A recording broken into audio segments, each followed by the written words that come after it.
여호와의 증거는 여호와의 교훈은 여호와의 계명은 또 여호와를 경외하는 도는 또 여호와의 법 이렇게 해서 여러 주제어들을 가지고 있지만 사실상 다 똑같은 말들이에요. 율법이에요. 율법.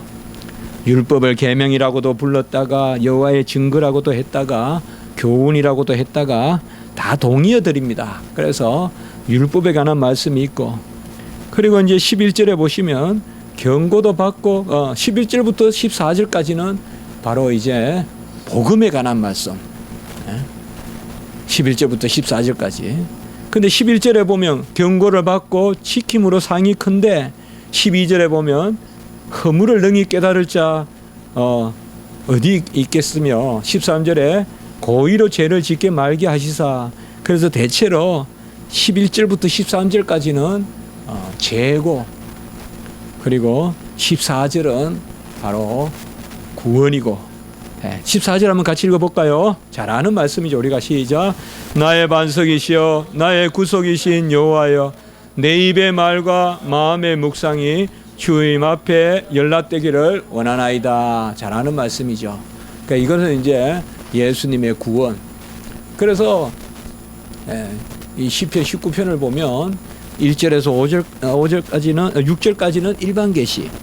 근데 7절에서 14절까지는 특별 계시인데 구원의 계시인데 그걸 다시 또 세분하면 7절부터 10절 오늘 우리가 본문으로 삼는 이것은 율법. 그리고 이제 10절부터 14절까지는 복음인데 복음이 결국은 뭐예요? 죄로부터 구원이잖아요. 그래서 10절부터 11절부터 13절까지는 인간의 어떠한 타락한 상태, 하나님의 법을 어긴 상태 그런 걸 이야기하고 이제 14절에는 바로 나의 구속사시오 나의 반석이신 여호와여 내 입에 말과 마음의 묵상이 여기까지 찬송도 하고 하잖아요. 그래서 사실상 작은 성경이다라고도 하고 특별히 이 시편 19편이 있기 때문에 우리가 큰 이유가 되는 것은 이 시편 119편을 다 안 읽어도 19편만 읽어도 그래도 한 30분은 된다. 119편이 얼마나 깁니까? 항상 이게 부담인데요. 우리 수도 없고 안고 갈 수도 없고 그런데 19편을 잘 읽으면 119편의 축소판이다. 또 이렇게 우리가 이야기해요. 그러니까 19편을 열심히 읽고 119편은 나중에도 여행 가실 때나 이럴 때 아주 무료하시거든. 천천히 어떻게 시간을 때우냐 하면 119편 쭉 읽으면 1시간 가요. 그러니까 그렇게 하시면 됩니다. 오늘은 특별히 여러분들 시편 19편 잘 묵상하고 또 어디 가서 복음 전할 때도 시편 19편에 전하면 좋아요. 시편 19편을 가지고 앞에는 일반 어떤 자연에 대한 그런 노래가 있고 율법 복음이 다 나오기 때문에 갑자기 안 떠오르면 구약은 시편 19편을 빨리 찾아서 좀 전해야 되겠다. 그렇게 하시면 되거든요. 율법은 언약의 법이다 이 말입니다. 갈라디아서 3장 17절에 보면 430년 이후 모세의 손을 통하여 주신 그 율법이 아브라함의 언약을 폐지할 수 없다. 갈라디아서 3장 17절에 이렇게 말하고 있죠. 무슨 말씀인가? 모세의 율법은 아브라함의 언약 가운데 주신 것입니다. 언약으로 은혜의 언약으로 시작했다가 율법으로 마칠 수 있느냐 말이죠. 모세의 언약은 율법을 주심으로 우리를 깨닫게 하셔서 더욱 은혜에 매달리라고 맺은 게 모세의 언약이지. 모세의 언약은 율법을 지킴으로 구원에 이른다는 것을 말씀하는 언약 아닙니다. 그러면 아브라함의 언약이 폐지되는 거죠. 혹자는 그렇게 가르치는데 그래서 모세 언약을 율법 언약이다. 앞뒤가 안 맞는 거예요. 그거는 홍해 이스라엘 백성을 물에서 건져놓고는 네가 알아서 살으라고 그냥 내팽개치는 것밖에 안 돼요. 홍해를 건너게 하시고 건져주시고 율법으로 옷을 입혀주시는 거예요. 고귀한 백성을 만들어 주신다 이 말이지. 법을 갖게 하시고 질서를 갖게 하시고 하나님의 어떠하신가 질서를 쫓아서 사는 그거보다 더 고귀한 인간이 어디 있어요? 그게 율법이란 말이에요. 그렇기 때문에 율법은 같이 합니다. 언약의 법, 은혜의 법. 그래서 이것을 두 개를 합해서 언약의 은혜의 법이다. 이렇게 오늘 제목을 잡아본 겁니다. 하나님은 항상 약속 가운데 명령하십니다. 이거 우리가 잘 기억하면서 사세요. 절대 하나님은 약속 없이 명령 안 하세요. 그러면 하나님 영광 받을 일이 없잖아요. 명령하시고 우리가 다 행하면 하나님 영광이 없잖아요. 하나님은 절대 우리에게 무엇을 원하시고 요구하실 때, 또 말씀을 통하여 우리를 깨닫게 하실 때, 그때 성령의 감화로 깨닫게 하실 때는 능력을 주시려고 합니다. 저도 믿음 적지만은 이것을 항상 생각하고 있어요. 주여, 주님께서 행하시면 명령하십시오. 종을 더 찌르시고 종을 더 깨닫게 하시고 종에게 더 명령하십시오. 그러면 주님 은혜 주셔서 행할 줄 믿고 제가 아멘 하겠나이다. 사실 주님은 어려운 일 우리에게 요구하지 않습니다. 요구하지 않아요. 그것도 다 우리가 신앙의 진보를 위해서 하나님이 우리 안에서 역사를 일으키시는 것입니다. 혹 지금 어려운 일이 있거나 힘든 일이 있거든, 정말 한 단계 넘어서 바라보세요. 이게 큰 귀한 시간인 거예요. 하나님 우리를 깨닫게 하시고 어떤 일을 우리에게 주시고 또 어떤 일을 우리가 겪게 하실 때는 하나님의 언약의 은혜를 드러내시기 위하여 그렇게 하시는 것이지, 무슨 하나님의 혀가 짧으신 분도 아니요 손도 짧으신 분도 아니요 하나님이 볼 수 없는 것도 아니시고, 뭐가 부족해서 우리 인간에게 그야말로 해보라는 식으로 맡기는 일을 맡기겠어요. 홍해를 모세가 없으면 못 건널까요? 니느웨를 요나가 없으면 구원 못할까요?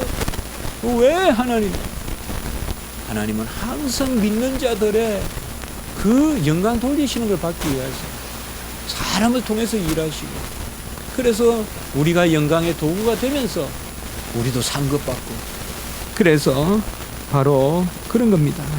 거기 책에 보시면 율법은 고상한 하나님의 뜻을 선포하여 사람을 공포에 빠지는 데 그치는 것이 아니다.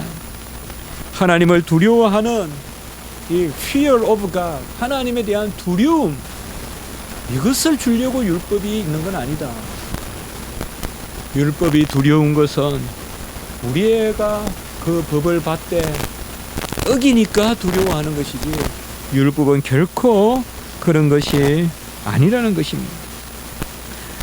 율법은 인류를 향한 것이고 인류를 위한 것입니다.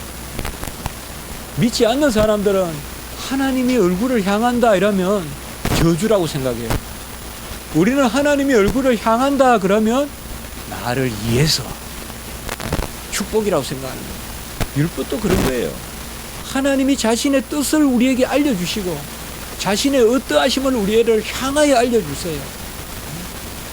바로 아드라는 이 단어는 라틴어인데요, toward 혹은 to, 뭐를 향하여, 그리고 프로라는 말은 무엇을 위하여. 하나님은 toward us, 우리를 향하여 계시고 for the sake of us, 우리 때문에 계시고 혹은 우리를 위하여 계시고. 같이 합니다. 나를 향하신 하나님은 나를 위하신 하나님이다. 이게 자녀예요. 이게 우리의 믿는 자들의 담대한 고백이에요. 믿지 않는 사람은 어이구 번개만 쳐도 어이구 하나님 나타나 나 죽었다 이렇게 생각해요. 뭔가 하나님이라는 개념을 가지고는 있는데, 그것도 우리가 믿는 하나님은 아니지만 우리는 기도하면서 어쨌든 하나님을 자꾸 가까이 모시려고 하잖아요. 그걸 복이라고 아시라니까요. 어찌 우리가 하나님을 가까이 하려고 우리가 감히 하나님 앞에 주여 좀 더 가까이, 좀 더 가까이, nearer and nearer, 좀 더 가까이, 좀 더 가까이, 와주시라고 우리가 기도할 수 있습니까? 그게 복이잖아요. 우리가 구원받지 못했으면 주여 멀리 가소서 멀리 가소서. 아이고 저는 아무리 뭐 기도하고 주님 가까이 하려고 해도 주님 만나주지도 않는 것 같아요. 가까이 하려는 마음, 그래서 저는 믿는지 뭐 안 믿는지 모르겠어요.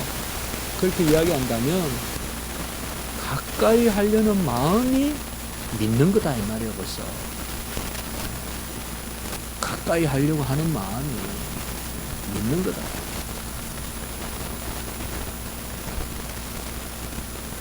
우리는 꼭 이 머리로 판단한단 말이에요. 다 설악산에 내려가지고는 심호흡하면서도 공기 나쁘다. 말이 되는 거예요. 나는 심호흡을 하고 있으면서 이분은 공기 나쁘다. 그 말이 안 되잖아요. 다 누리면서 하나님은 없다. 그럼 진짜 없는 거예요. 너무 내 정서로 생각하지 말란 말이에요. 정서로 생각. 내 판단으로 믿고 안 믿고로 생각하지 마. 전인적으로 파악해 보란 말이에요. 내가 어디 갔을 때 다 호흡하고 있으면 아 여기 공기가 왜 이래? 아무리 내가 말한다고 해서 내가 그렇게 말한다고 해서 공기가 나쁜 거 아니잖아요. 내 전체가 그걸 호흡하고 있다면 그건 즐거워하는 거 아니에요. 내가 우리는 머리 판단만 생각한다고요. 내가 판단해서 공기 좋다 나쁘다. 그럼 공기 나쁘다 그러면 공기 안 좋은 거고 그건 아니잖아요. 마찬가지예요. 바로 율법은 인류를 향한 것이고 그리고 이한 것이에요. 이 율법에는 명령과 함께 약속이 있다. 우리는 정말 많이 말씀을 나누죠. 그래서 39페이지에 보면 명령이 있고 약속이 있다. 약속이 없는 명령은 없다. 그래서 약속이 있는 언약, 약속이 있는 언약의 법이다라고 그렇게 말씀했습니다. 이 예수 그리스도께서 이 땅에 오신 것은 이 약속을 이루시기 위한 것입니다. 로마서 3장 21절에 보면 율법 외에 하나님의 의가 나타나는데 이 의는 예수 그리스도를 믿음으로 구원에 이르는 복음의 의를 이야기합니다. 그 복음의 의를 우리가 그리스도의 의라고 해도 되고요. 그래서 새로운 의가 나타나는데 로마서 3장 31절에 보면 우리가 믿음으로 말미암아 율법을 파기하느냐 그럴 수 없느니라 도리어 율법을 굳게 세우느니라 라고 이렇게 말하고 있습니다. 분명한 것은 오늘 이제 이 말씀을 통하여 보면 여호와의 율법을 이렇게 찬미하잖아요. 이렇게 좋은 법을 저도 옛날엔 그런 생각했어요. 다윗이 이렇게 좋아하는 법을 이제 우리는 누리지 않는구나 이런 생각했어요. 저는 오해하고 복음은 마치 율법을 버리는 건 줄 알고 그게 아니다 이 말이에요.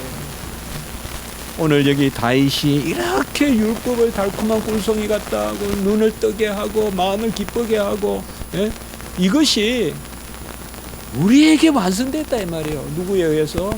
그리스도에 의해서. 다윗은 아직까지 바라보는 시편이에요. 이 다윗의 오늘 시편을 누리는 것이 바로 우리라 이 말이에요. 주님께서 율법을 다 이루셔서 이제 우리가 율법을 즐거워하게 하셨다 이 말이에요. 왜 부모가 열심히 일해요? 버리려고 일해요? 완성해서 자식에게 주려고 일하죠. 왜 율법을 다 순종해요? 버리려고 순종해요? 완성해서 우리에게 그 율법을 즐거워하고 지키고 즐기면서 살라고 주신 것이죠. 그래서 율법은 본래 본질적으로 우리를 위한 것인데 우리의 죄만 싹 가져가면 율법이 그렇게 즐겁다 이 말이에요. 자, 우리가 이 가을에 날씨 좋고 다 좋아요. 이게 쫙 깨지는 게 뭐예요? 하나님의 말씀을 어기는 거예요. 조금 절제하고 이 가을을 잘 누리시려거든 죄를 짓지 마세요. 좀 거짓말 덜 하고 좀 덜 음란하고 좀 덜 쾌락을 추구하고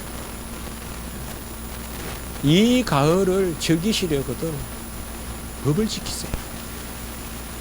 하나님의 법을 지키는 거예요. 이 가을이 우리에게 주는 교훈은 뭐예요? 가장 질서 있는 나무가 열매를 맺더라는 거죠. 무슨 현란한 나무가 아니고 자랑하는 나무, 삐쭉삐쭉 튀어나온 그런 벽 아니에요. 질서. 여러분, 삐쭉 튀어나온 벽가 밭에 가보세요. 아니에요. 가지런하게 질서대로 키가 똑같은 거기가 가장 여물어 있어요. 가을이 우리에게 주는 교훈은 질서를 잘 지키면 열매 맺어요. 너무 조바심 내지 마세요. 우리 성도님들. 좀 덜 죄짓고 하나님 앞에 더 나아가고 그때그때 말씀 묵상하고 전해주는 말씀 즐거워하고 그게 왕이 되는 길이에요. 그게 열매 맺는 길이에요. 법대로 살아라. 그게 즐거워하란 말이에요. 막 법은 억압이 아니에요. 우리를 즐겁게 하는 거예요. 가장 자연스럽고 질서를 지키는 게 즐거운 거예요. 되도록이면 집도 좀 깨끗하게 청소해 놓고 그게 좀 크리스찬답지 않은가 싶어요. 제가 정말 그 더러운 방을 많이 봤거든요. 미국에서 청소하러 다니면서. 또 그런 성경 구절이 생각은 나요. 깨끗한 방에는 청소부가 필요 없고 더러운 방이래야 청소부가 필요해요. 병든 자에게 의원이 필요하다는 식으로 그 가만 보면 모순이죠. 그 제가 생각해도 모순이에요. 집이 더러워야 우리의 일감이 있는데 그런데 가면 또 왜 이렇게 더럽냐고 우리는 또 불평하죠. 안 더러우면 왜 부르겠어. 일감이 없는데. 정말 더러워요. 정말 외국 사람들 1년에 한 번 청소하는 사람들 많아요. 어떤 사람 2년에 한 번. 지난 봄에 던져놓은 사과가 그대로 있어요. 그런 말할 바가 없는데 어쨌든 제가 그런 생각을 해요. 좀 깨끗하게 정리하고 그런 게 좋지 않겠냐. 이거는 절대적인 건 아니에요. 이런 것은 절대적인 거 아니에요. 그러니까 막 그냥 퍼뜨려 놓고 그냥 종이가 좀 떨어져 있고 휴지가 좀 떨어져 있어야 나는 공부가 된다 하면 그렇게 하시고, 그 중에서도 조금 더 진보해서 좀 청소하는 게 안 좋겠네요. 어쨌든 우리 기독교인들은 영적으로 하나님은 공로를 요구하지 않아요. 우리 전도 했지만 나를 끌어올린다라는 말은 하나님이 은혜를 베푸신 만큼 그만큼 나를 끌어올리는 거예요. 그 너머가 아니라. 우리는 항상 생각할 게 뭔가 툭 튀어나와가지고 뭘 잘한다 생각하지 말고 우리 성경의 가르침은 질서예요. 그래서 율법의 본래의 목적을 회복하려면 내 공로가 있고 이게 아니에요. 죄가 없어야 돼요. 죄가 없으면 율법은 우리에게 자연스럽게 오늘 말씀 7가지로 다가와요. 7가지로 쭉 나열한 것이 죄가 없으면 다가와요. 우리에게. 죄가 그것을 가로막고 있어요. 그러니 아까도 제가 기도했지만은 죄와 허물이 가로막아 우리의 하나님의 말씀의 역사를 가로막지 말게 해달라요. 그러니까 너무 힘들어하지 마세요. 하나님의 마치 날카로운 맛은 채찍을 들고 양철을 들고 휘둘듯이 그런 분 아니잖아요. 다 우리를 부유하게 하시고 즐거워하게 하시려고 법도 주시고 하니까 너무 잘하려 하지 마시고 지금보다 나은 거 그게 성화거든요. 조금만 더 지켜보세요. 같이 합시다. 안 하던 것을 할 때 하나님이 기뻐하신다. 우리 아이들은 아빠 대신에 청소도 한번 해보고 아빠 방도 한번 청소해주고 이래 하나님 기뻐하신다고요. 왜 아빠만 아이들 방을 청소해야 되냐 이 말이에요. 엄마는 왜 아이들 방만 청소해야 되냐. 왜 남편만 아내의 방을 청소해야 되냐 이 말이에요. 아내도 남편의 방을 참 청소해 주라 이 말이죠. 예. 그러면 하나님이 기뻐하신다. 왜 남편만 설거지 합니까? 아내도 설거지를 도우라 이 말이에요. 예. 왜 남편만 밥 합니까? 아내도 밥을 도우라 이 말이죠. 그럼 기뻐하신다 하나님이. 예. 안 하던 것을 조금 더 하면, 자, 율법의 본래의 본질은, 우리 이제 꼭 기억하세요. 가을의 열매는 연탄재를 걷어내고, 막 물감 칠해놓은 걸 닦아내고. 저도 우리 집 가수원이었잖아요. 사람들이 뭐 하는 거 아니에요. 벌레 묻었으면 그거 잡는 게 일이지. 적극적으로 무슨 나무에 뭐 하는 거 없어요. 그거 없어요. 영양제니 이런 거는 나무를 죽이는 거예요. 결과적으로는.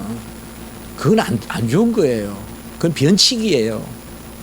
농부들의 의미는 뭐냐? 벌레가 있으면 옛날에는 약도 안 쳐요. 잡아요. 예? 눈에 보이는 건. 예? 그게 우리가 영적으로 생각하셔야 되는 거예요. 예? 죄가 없고 질서를 지키면, 가만히 놔두면 가을에 열매 맺혀요. 저도 지금 이제 한 50까지 살아면서 정말 좀 연소한 분들에게 제가 말하고 싶은 것은 너무 서둘지 마라. 그리고 너무 성급하게 하지 마라. 오늘 한 날 한 날을 즐거워하면서 너무 죄짓지 말고 하나님 말씀을 즐거워하면서 기다리면 그게 정말 왕이 되는 길이다. 그게 정말 하나님이 잘 열매를 맺혀준다. 뭐 누구는 뭐 하는데 누구는 뭐 하는데 그런 기회가 있으면 그런 것에 동참하는 것도 좋지만은 너무 그런 것에 일희일비하지 마라. 그런 말씀을 좀 드리고 싶어요. 이것은 조금 바로 오늘 율법은 거듭난 사람에게 주의 율법은 노래가 돼요. 제가 119편에서 중요한 것만 뽑아봤어요. 119편에 54절에 보면 거듭난 사람에게는 주의 율례가 노래가 되고 119편 56절은 주의 법도를 지키는 것이 소유가 돼요. 같이 합시다. 나의 법은 이것이니, 나의 소유는 이것이니 하나님의 법을 지킨 것이니이다. 다 맞잖아요. 이건 하늘나라 가져갈 소유죠. 나의 소유는 이것이니 하나님의 법을 지킨 것이니이다. 이 땅에서 말씀을 지킨 것만 하늘에 가져가지 다른 것은 전부 못 가져가요. 자식들한테도 못 줘요. 책도 못 줘요. 예. 오직 가져가는 것은 그 책을 읽고 행한 것을 가져가는 거지 책은 못 가져가요. 예. 바로 내 법도는 주의 법을 지킨 것이. 이 구절은 너무 제가 좋아하는 구절인데 한번 119편 56절 한번 그대로 있는 대로 한번 읽어볼까요? 119편 56절. 예. 시편 119편 56절. 예. 예. 네, 제가 금방 말씀한 거하고 비슷해요. 56절 시작. 내 소유는 이것이니 곧 주의 법도를 지킨 것이니이다. 이게 우리의 소유다 이 말이에요. 우리의 소유는 바로 주의 법도를 지킨 것이니이다. 시편 119편 18절에는 내 눈을 열어서 주의 법을 기이한 것을 보게 하소서라고 이야기했고 시편 119편 97절에서는 주의 법을 내가 사랑하여 종일 묵상한다고 했어요. 우리가 성경 읽을 때 시편 같은 거 너무 은유를 읽으면 재미가 없어요. 종일 묵상한다 그러면 종일 묵상했다고 받아들여야 이 시가 사는 거예요. 주야로 성전을 떠나지 않고 안나가 84년간 금식하며 기도했다는 말을 그러려니 하고 받으면 아무 말씀에 의미가 없어요. 주야로 안 떠났다고요.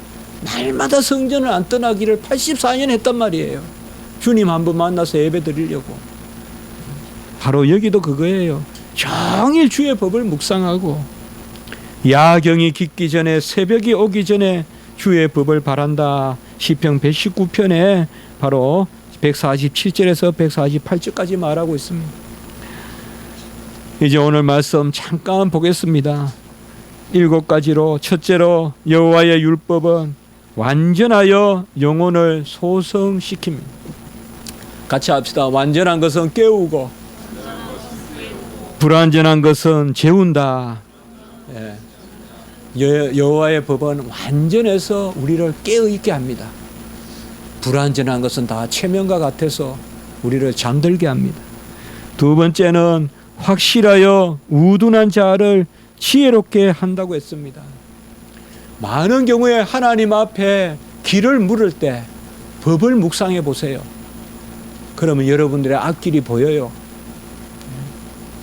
하나님 제가 뭘 해야 되겠습니까? 뭘 해야 되겠습니까? 라고 묻지 말고 하나님은 누구신지 묵상해 보세요.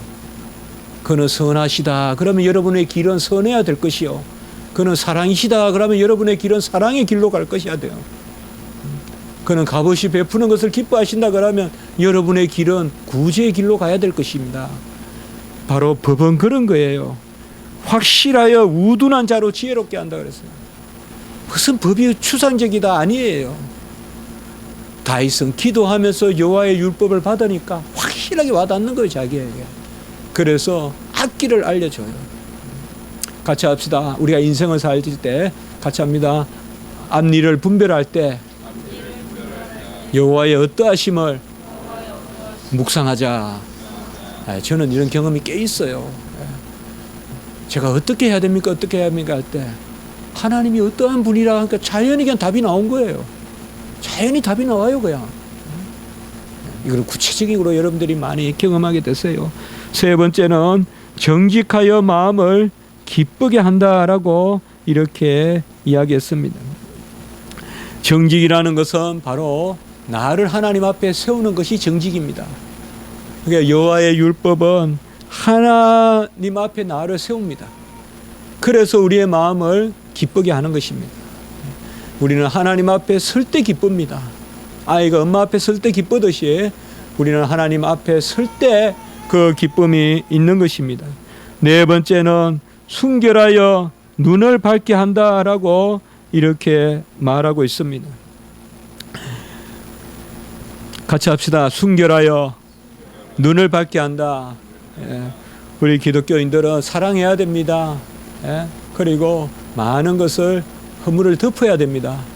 그렇다고 해서 무기준으로 사는 것이 아닙니다. 순결이라는 말은 정확한 기준 가운데 사는 것입니다. 이래도 좋고 저래도 좋고 그렇게 살아서는 안 됩니다. 안 되는 것은 안 되는 것으로 그렇게 여기고 살아야 됩니다. 내가 안 되는 것을 안 된다고 할 때 옆에 사람에게 선한 영향을 미치는 것입니다. 옆에 사람이 범죄하자고 같이 동행해 주는 것은 함께 나락으로 빠지는 것입니다. 여기에 순결하다는 것은 그런 의미를 이야기합니다. 같이 합니다. 기준이 뚜렷한 삶. 그게 이제 율법이 우리에게 주는 것이라는 것입니다. 남을 정죄하다 그런 말이 아닙니다. 다섯 번째는 정결하여 영원까지 이른다라고 했습니다. 다이아몬드는 영원한 것은 바로 불순물이 없기 때문에 그렇다. 어찌 다이아몬드도 영원하겠습니다만은 우리가 그렇게 말하는 것은 그렇죠. 바로 불순물이 없다. 정결하여 영원까지 이릅니다. 풀도 꽃도 시들고 마르나 여호와의 입의 말씀은 영원합니다. 여섯 번째, 확실하여 다 의롭다고 했습니다. 이것은 우리가 좀 새겼으면 좋겠어요. 여호와의 율법은 확실합니다. 그러나 우리는 지금은 잘 모릅니다. 분명히 우리의 삶에 확실하게 역사합니다. 기도하시면서 말씀을 받으시면 확실하게 역사하십니다. 마지막 일곱 번째는 바로 정금보다 더 사모할 것이며 꿀과 송이꿀보다 더 달다고 이야기했습니다. 같이 합니다. 율법의 달콤함. 율법의 달콤함은 바로 복음의 능력으로 율법이 달콤한 것입니다. 나는 할 수 없으나 하나님이 하신다는 것. 예. 우리가 다시 한번 어거스틴의 기도를 다시 한번 해볼까요? 예. 같이 합시다. 예. 명령하신 것을 주시옵소서. 그리고 원하는 대로 명령하소서. 예. 예. 이게 바로 달콤함입니다. 예. 뭐든지 명령을 하시되 다 주십시오. 그러니까 은사 주시고 명령하십시오. 그래서 달콤함은 나는 할 수 없으나 명령하시는 분이 나를 통하여 이루실 때 그것을 달콤한 것이라고 하는 것입니다. 오늘 결론의 말씀입니다. 우리가 여호와의 말씀은 우리를 깨닫게 합니다. 여호와의 율례는, 법도는 우리를 소성시킵니다. 우리가 부족하고 연약할 때 많은 경우에 하나님의 법은 우리의 연약함을 드러내지만은 그것이 바로 하나님의 은혜의 길입니다. 간혹은 담대히 우리의 연약함을 바라보았으면 좋겠어요. 칼빈은 기독교 강요에서 나의 추함과 나에 대해서 실망하지 않고는 하나님을 볼 수 없다라고 이야기했어요. 이게 칼빈의 대신학이에요. 이게 칼빈의 신학이에요.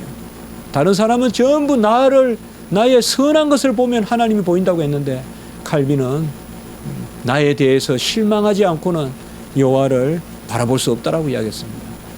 간혹 실망되더라도 그게 여호와께서 우리를 붙드시는 길인 줄 알고 하나님의 법을 즐거워하고 많은 걸 하려 하지 말고 그저 나는 순수한 나무같이 인생을 살겠다. 막 현란하게 꾸미고 뭔가를 해보려다가 막 너무 가해서 실족하고 그게 아니라 차근차근히 그게 큰 힘입니다. 큰 준비입니다.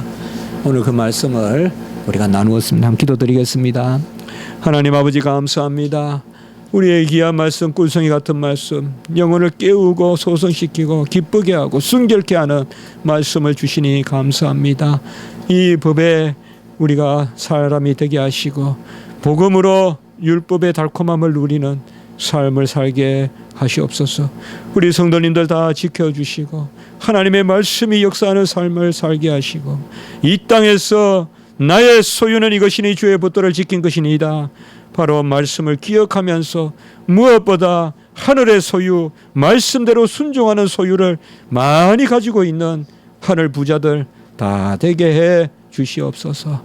구주 예수 그리스도의 이름으로 감사하며 기도드리옵나이다. 아멘.